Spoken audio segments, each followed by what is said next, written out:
All right, everyone. This is starting to get tough.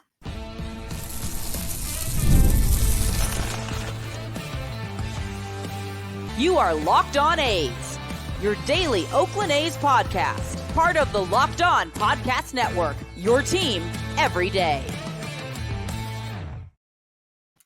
Hello, A's fans, and welcome to Locked On A's, part of the Locked On Podcast Network, where it's your team every day. This is the daily podcast. We talk about your Oakland A's who are, at least for now, rooted in Oakland before they head off to Sacramento and, I don't know, maybe Las Vegas. I have no evidence that that's going to happen. But, hey, we're going to talk about the games.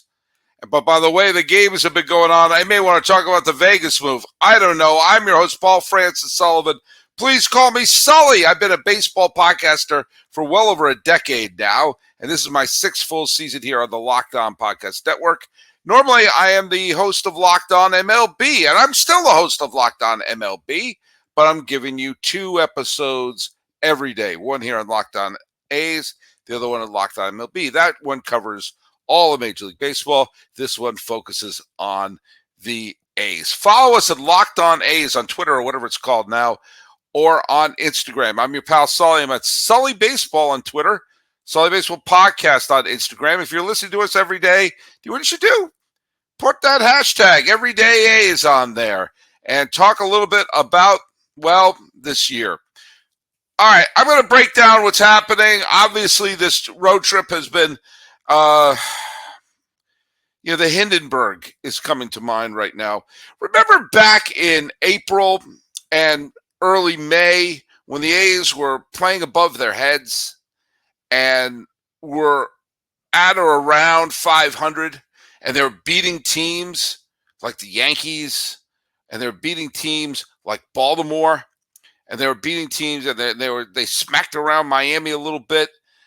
Remember? I don't know if you remember. It seems like it was so long ago. It seems like Catfish Hunter was playing on that team. It was so long ago. But I urge all of you A's fans to enjoy that, to enjoy it, to have fun with it, because this is probably not going to be a very fun year on the field. So when there are pockets of fun, enjoy it. Don't be the fun police. Don't say, oh, it's only April. Have fun with it, because things can change in an awful hurry. And you know what? It's interesting because that good streak happened in April, where things are magnified a little bit because there are only so many games that were played. So you're like, is this going to happen? Huh? Well, take a look at one of the teams right now that just went on a 7-game winning streak. 7-game winning streak that came to a close today, but a 7-game winning streak was held by the Colorado Rockies. That's right, a team that people universally are going to pick to be a 100-some-odd loss team, won a week's worth of games. Remember last year, especially when we're heading into the reverse boycott, the A's got red hot for a few weeks, and it seemed like a weird anomaly. The thing is that this A's team had their good streak early. It creates the illusion that you're a pretty good team. There's a reason why I think the first real checkpoint of a season is Memorial Day, which is in a couple of weeks, because that's a pretty decent sample size. April and May, obviously you got 2/3 of the season left, but you've got 1/3 of the season in the can, which means you can say, all right, who the hell are we? Well, we're kind of seeing who they are. Obviously, the Rangers series was a kick to the face because they had the lead in the game that Seager hit the home run. And then the final game, they lost 12-11, which is just rancid because you score 11 runs, you should win that ball game.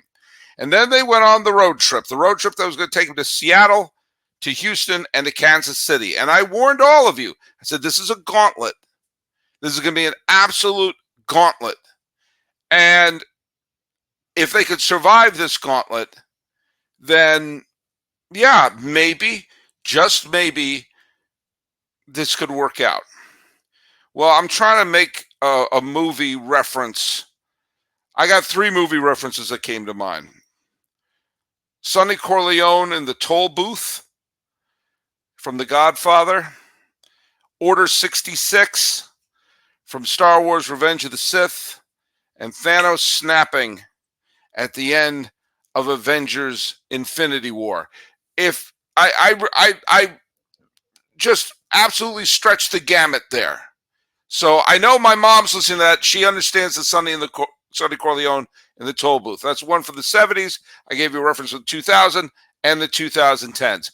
I think you understand what I'm saying. It was a disaster.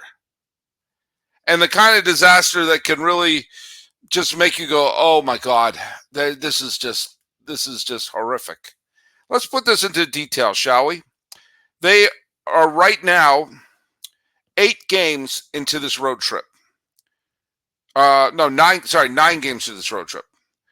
They are 1-8 on this road trip so far. And they have been outscored 50-22.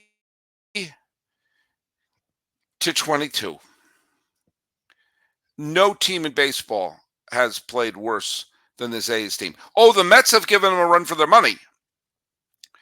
But this A's team is are just being clobbered. And, I mean, they've had all sorts of clobbering. And I'm not trying to be negative. It's just we all knew this was possible, which is what made it so much fun when they hit 500. I didn't do a show after Friday's game because what was the point? It was a very typical game you've seen where, I mean, some of the games in this series in this road trip has just been an absolute clobber fest. But, Salvador Perez, A's nemesis, Salvador Perez. If you wonder why he's a nemesis, just watch the 2014 wild card game, which I would contest is the most heartbreaking moment of the recent A's history. Recent, it's 10 years ago. Salvador Perez is still catching a check. He got a RBI single to third where he tends to hit the ball and gave the Royals a 1-0 lead. And it stayed 1-0 till the bottom of the 6th, which is one of the things that was really frustrating. That Mitch Spence, all right, he let up a first inning run, but he kept them close. But Cole Reagans was suddenly the second coming of Nolan Ryan or something like that. Kept the A's from doing piddly-poo. And here we go. I mean, what was Reagan's final line? 7 innings, 2 hits, 7 strikeouts, 2 walks, no runs. He's a good pitcher. But come on, you got to be able to get something. Produce some run. That isn't a homer. Oh, speaking of homer, Michael Massey homered, and Michael Garcia homered off of Brandon Bielak, who was the brand new A. Bring him on. We got a brand new pitcher from Houston. What does he do? 3-run home run, turns a 3-0 game into a 6-0 game, and that was it. Shea Langoliers hits a home run in the 9th. Praise be it wasn't a shutout. But yeah, it's frustrating because for the most part, until, the pitching wasn't bad until the 6th inning. And then came today, or I'm recording this on Saturday's game. And this game was super frustrating because, oh, look at that. Salvador Perez comes back. What a surprise. He makes it 2-bagel. But Seth Brown comes in. He homers. Stop the presses. Now it's tied. Then the Royals take the lead, and then they take a 4-2 lead. And then the A's start to put together a little bit of a rally in the 7th inning. And Rooker singles home Toro. And suddenly it's 4-3. And so, all right, hold them steady. Ursack. Oh, sorry. Kyle Isbell homered. The legendary Kyle Isbell homered. And suddenly it's 5-3. And it was It was one of the biggest 5-3 deficits I've ever seen. Even when the A's got 2 hits in the top of the 9th, I just was like, oh, come on, just don't do something. Don't swing at the wrong pitch. Don't swing at the wrong pitch. Don't swing at the wrong pitch. Rooker swings and misses, and that's it. That's it. It's this. I mean, they're going to try to salvage one game from this, but this is, I mean, it's getting to the point where you're like, yeah, this is the team we thought we were going to see this year. And that period of time was fun. When they were ahead of the Astros. Remember that? They're still ahead of the Angels.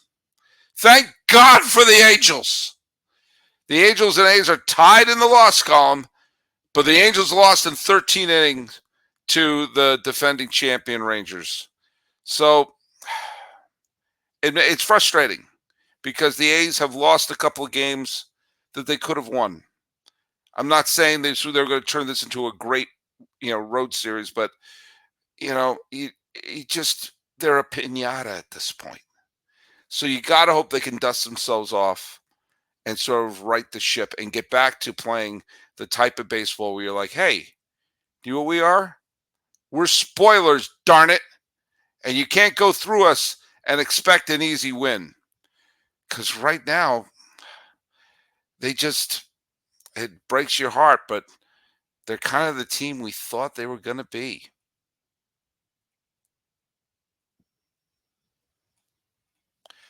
Let's talk to our friends at Policygenius.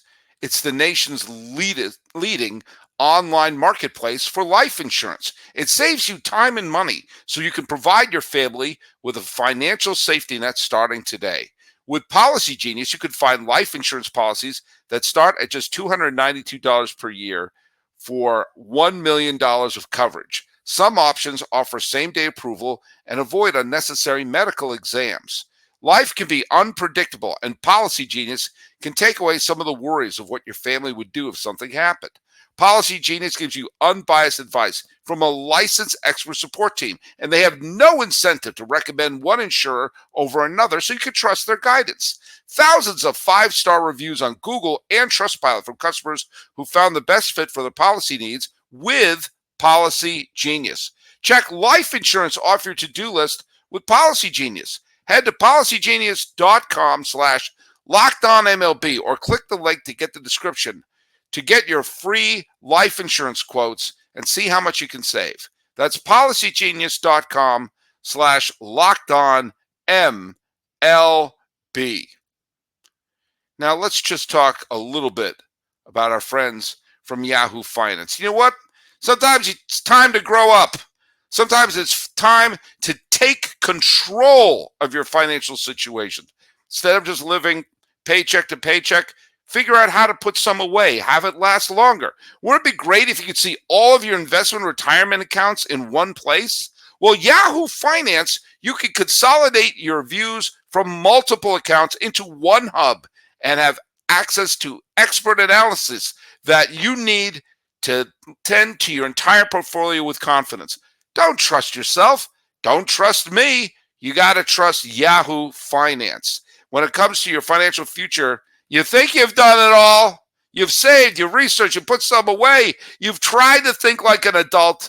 You've invested what you can. Now you need to make those investments and take them to the next level by using what every financial great uses, Yahoo Finance. For more than 25 years, Yahoo Finance has been the brand behind every great investor. Whether you're a seasoned investor or looking for that extra guidance, Yahoo Finance gives you all the tools and data that you need in just one place. They are the #1 finance destination, producing a holistic look at the financial news cycle and including breaking news, editorial perspective, and analyst ratings, independent research, customizable charts, and you know what? They have so much more. Securely link your brokerage account to a unified view of your wealth, as it were, including 401k and other investments. A comprehensive perspective is what sets apart great investors, and now it's Yahoo Finance who ensures you have the insight to look at your wealth in its entirety. With a community of over 90 million users each month, their real strength is keeping you on your way to financial success.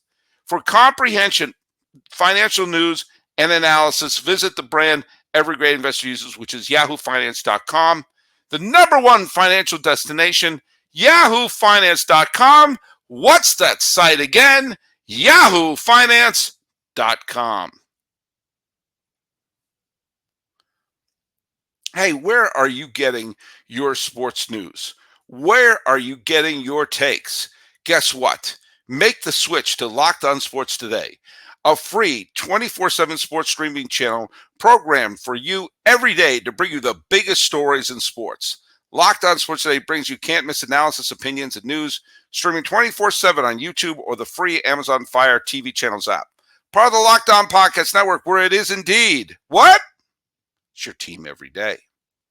Let's go to see what some people wrote on the YouTube page and some of our links here. We talked Carlos-MF7M. I'm sure that's something I can't say on this podcast. Says, welcome to our world, Sully. You're experiencing what we A's fans have had for many years. Well, you know what? Let's still try to stay positive because this is our last chance to have the A's in Oakland. I don't understand this one. Maybe some of you can help me decipher this. In fact, I may even put this as a banner here because I don't know what this person is talking about. So let's put this up here.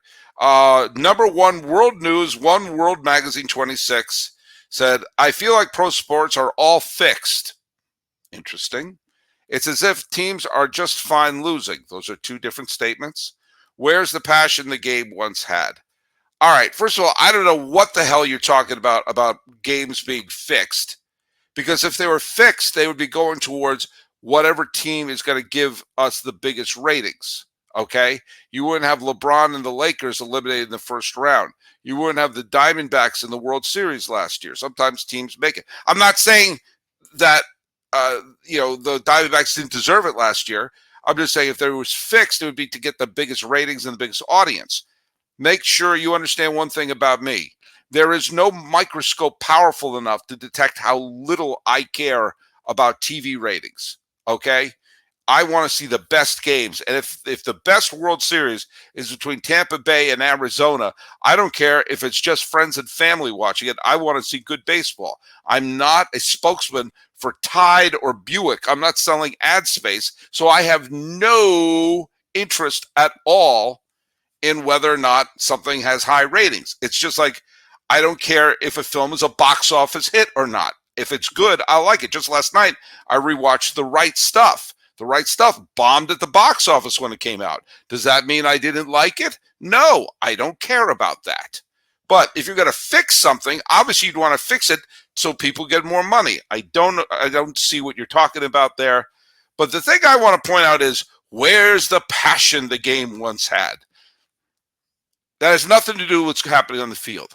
It has to do with what you are feeling for a game. No matter what era you go to, you're going to hear the following things. The players don't care the way they used to. Movies aren't as good as they used to be, and the music today stinks, and Saturday Night Live used to be funny. No matter what age you say, there will be a previous generation that says that, because sports usually means something a lot more when you're younger.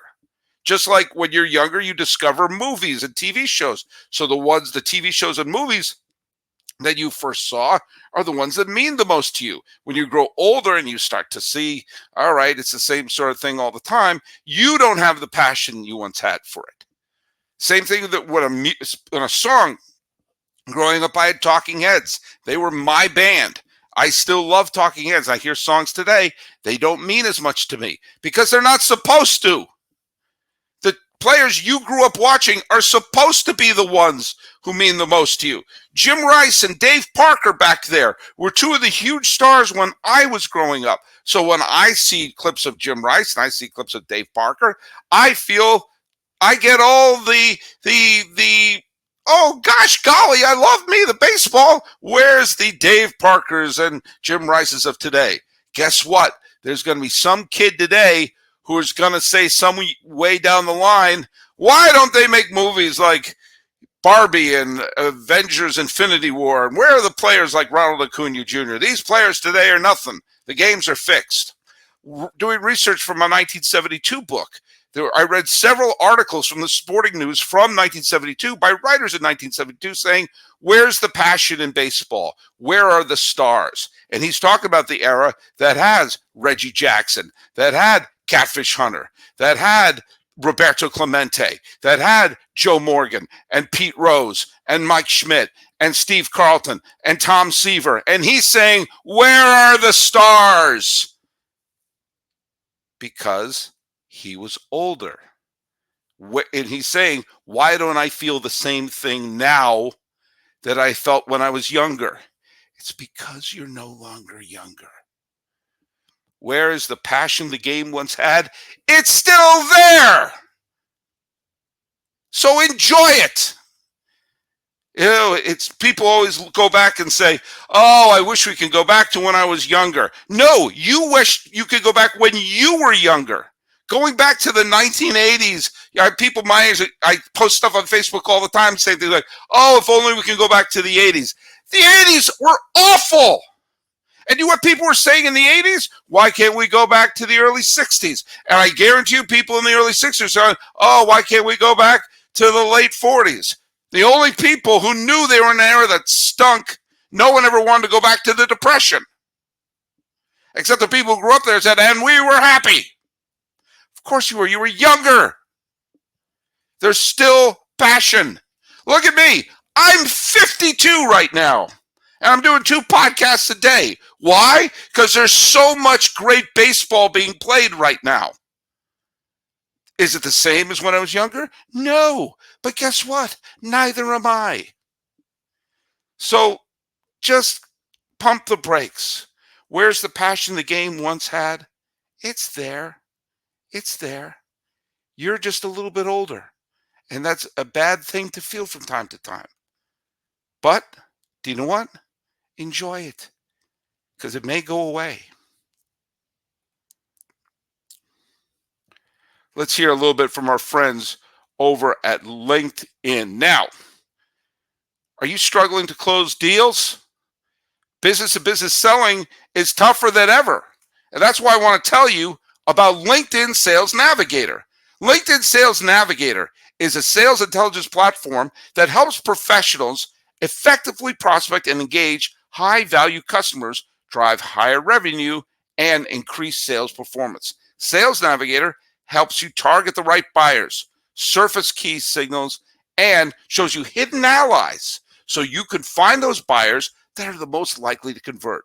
Fueled by LinkedIn's 1 billion member platform, Sales Navigator gives you the most up-to-date first-party data, enabling you to unlock conversations with the people that matter.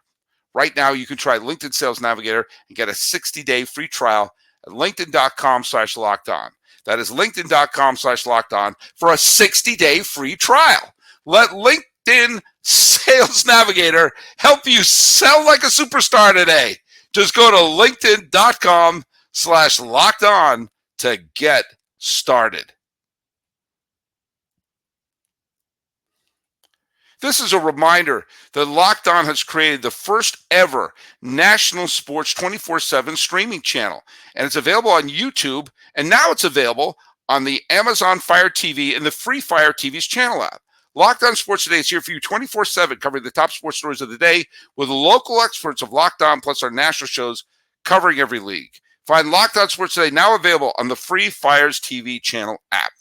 All right, today's edition of I Bet You Forgot They Were on the A's is someone who actually was, well, he played for several teams in his career, but he's best remembered as, at least for a period of time, being a captain of the New York Yankees, and that's Willie Randolph. Willie Randolph was exactly the type of star that the people who saw him play understood his impact, and future generations may not, because he didn't have the flashiest stats. He wasn't an MVP candidate. What he was an absolutely stable veteran, a professional, and someone who's totally reliable. And I think got a bum deal as a manager and never got his second shot.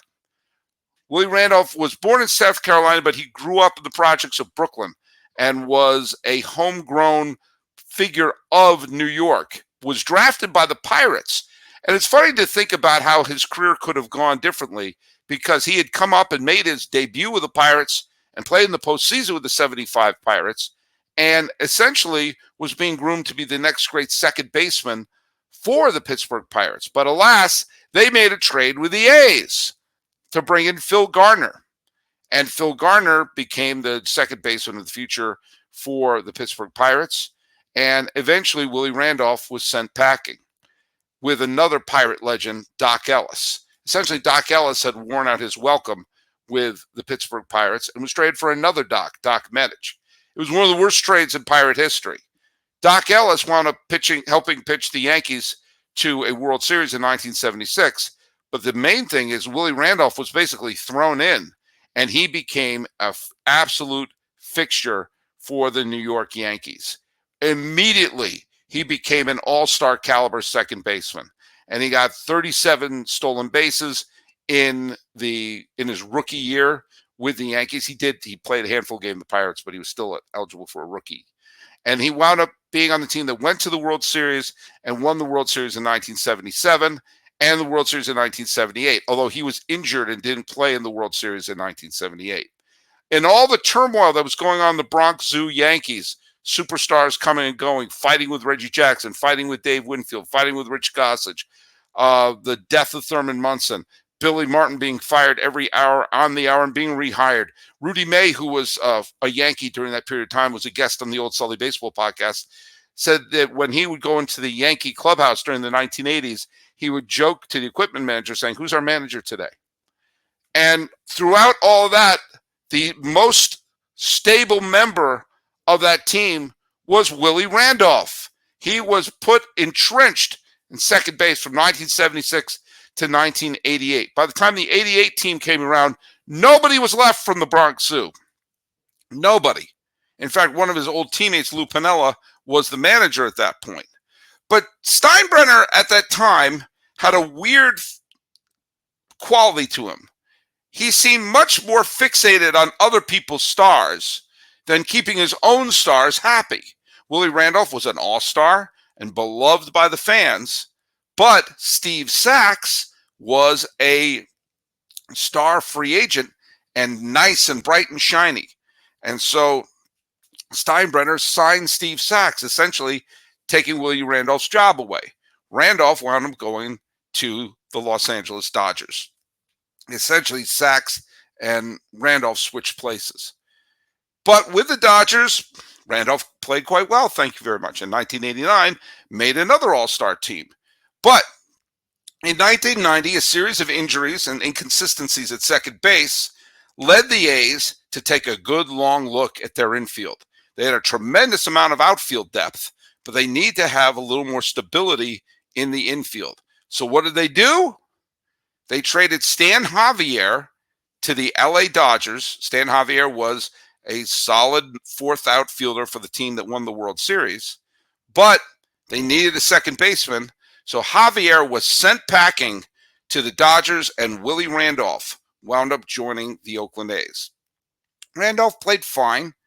He played in about 93 games and was played a lot at second base.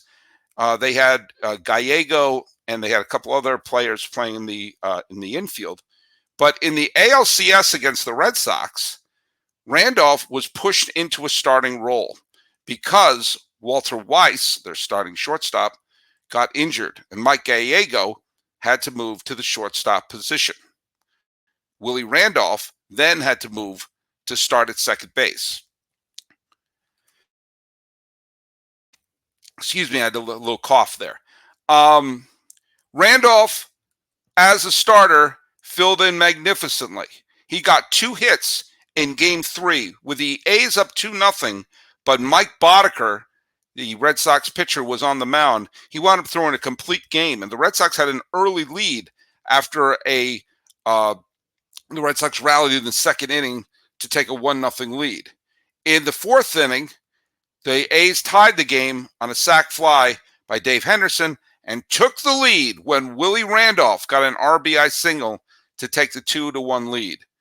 With Boddicker still on the mound and just a 2-1 game, and the Red Sox had a potent offense, Randolph got another RBI single, this time scoring Harold Baines to make it a 3-1 game.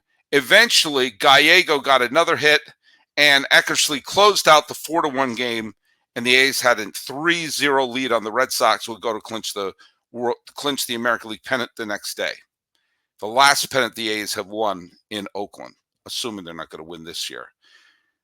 Willie Randolph left the A's via free agency, went to Milwaukee, and actually had a really fine season with the Brewers in 1991 before retiring with the Mets in 92. He got his chance to be a coach with the Yankees for several of the World Series teams and briefly managed the Mets and got the Mets to Game 7 of the NLCS. He was fired a year or so later, and I think he should have gotten another chance. He's a World Series champion many times over as both a player and as a coach, and an absolute professional who joined the A's, and his RBI singles helped lead him to their last appearance in the World Series. Willie Randolph, someone who I bet you forgot, was a member of the Oakland A's. Well, let's see if the A's can win the final game of this series. Salvage something. So go to Locked On A's on Twitter, or whatever it's called now. And on Instagram, I am your pal Sully. I am at Sully Baseball on Twitter, Sully Baseball Podcast on Instagram. And make sure to check out Locked On MLB. I had 6 original episodes last week, so you had 11 episodes with me last week. Talking about the A's, and man, hoping to put a Band-Aid on this open wound. This has been Locked On A's. I am your host, Paul Francis Sullivan. Please call me Sully.